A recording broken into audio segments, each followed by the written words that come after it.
چیزهای بیهوده و چرندیاتی رو میخوانده و شخص ملحد و کمونیست هست.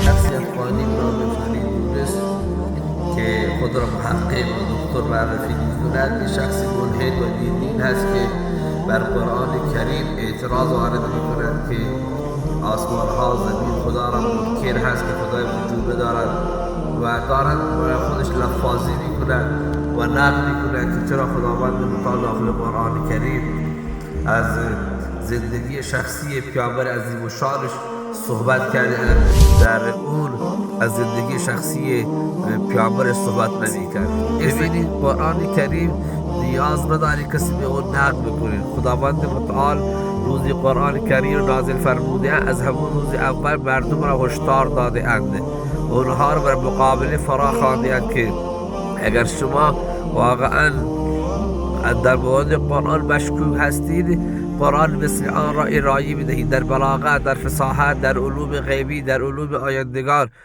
مانند او را ارائه بدهید. و نیز قرآن الله رب العالمین میگه شما که از آوردن قرآن عاجزی 10 سوره مثل آن را بیاورید. اگر از آوردن 10 سوره هم عاجزی، پس 1 سوره مثل آن را شما ارائه میکنید و از این هم نمیتونید. پس کسی که داره انتقام میکنه، پس اگر مرد هست قرآن را بیاور و مثل آن را برای مردم ارائه بدهد.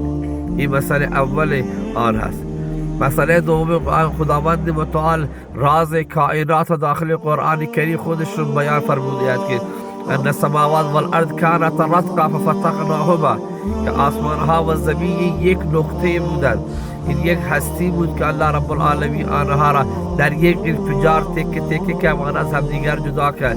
چیزی که امروز دانشمنده ها دارند دنبال آن میگردند، اون راز هستی را خداوند متعال در قرآن کریم 1400 سال قبل که امکاناتی نبود آن را بیان فرمودند. پس حالا اونها کجا بودند؟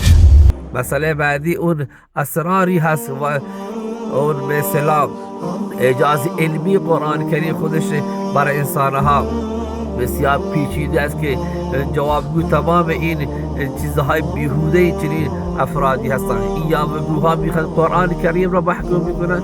خداوند متعال در مورد آن هم میفرماید، در مورد جنین، علم جنین شناسی را تقریبا الله رب العالمین 1400 سال جلوتر بیان فرمودند که فی ظلمات ثلاث، بچه جنین در 3 تاریکی وجود داره، در حالی که الله رب العالمین اون 1400 سال قبل از اینکه هیچ گونه تکنولوژی بیان کرده. امروزی علم جنین شناسی تایید میکنه قرآن کریم آن را بیان فرمودند که بچه در 3 پرده قرار دارد. خداوند متعال راز هستی را در یک کلمه بیان فرمودند که کانتا رتقا ففتقناهما، یک شیء واحد بود که آن را ما در یک انفجار تکه تکه کردیم و تمام هستی را شکل دادیم. کهکشان ها شکل گرفته، آسمان زمین شکل گرفته، کائنات شکل گرفته. این اعجاز به این بزرگی را نمی‌بیندید؟ بعد راز خلقت انسان را در یک کلمه الله رب العالمین بیان فرمودند که علقه تقریبا مراحل مختلف تشکیل جنین را الله رب العالمین بیان می‌کند که در چند مرحله جنین از مرحله دیگر تغییر می‌کند. الله رب العالمین در یک کلمه علقه آن را بیان فرموده اند که علقه گاهی مانند یک آدم سے جویده شده و گاهی به معنی چیزی آویزان شده و علقه معنی اون چیزی که مثلا دمدار هست. تقریبا مراحل تشکیل جنین به همین 3 صورت دارن جلو می روند. در یک کلمه با اون اعجاز بلندش خداوند متعال آن را بیان فرموده.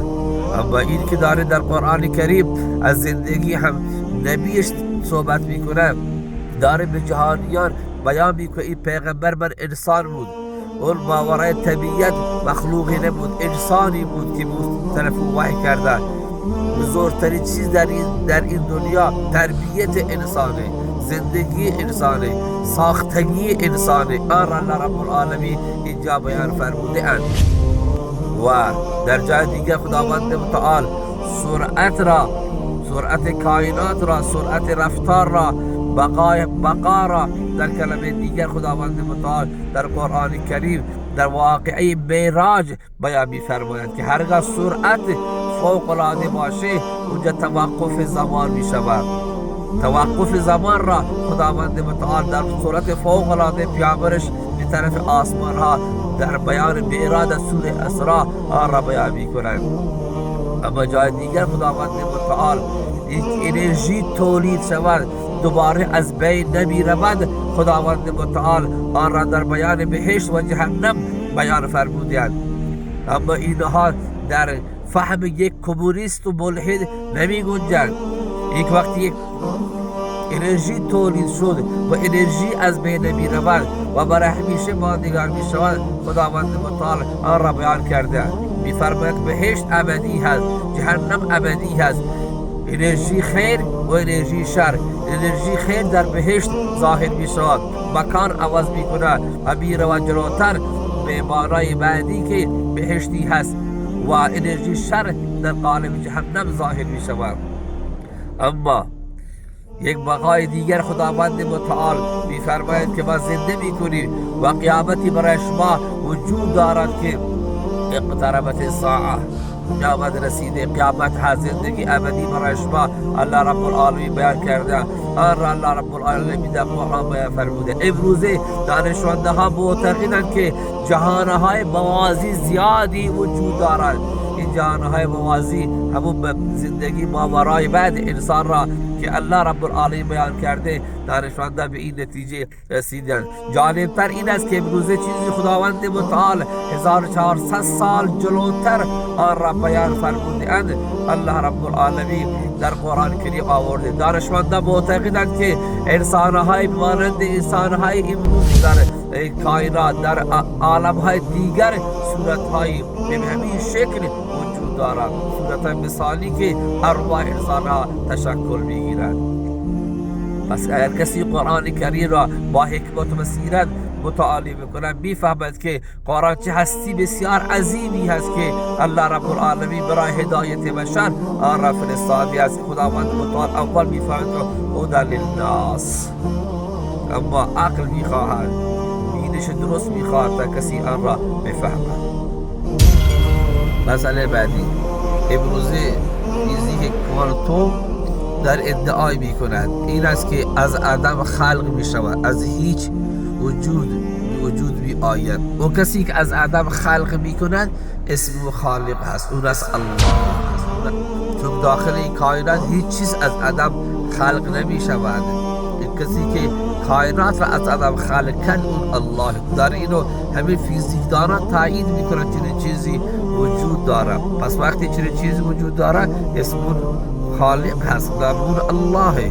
داخل این کائنات هر کسی بخواد چیزی رو از عدم خلق کنه امکان پذیر نیست، چرا؟ چون باید وابسته به عناصر دنیا، به هوا و غیره نیاز داره.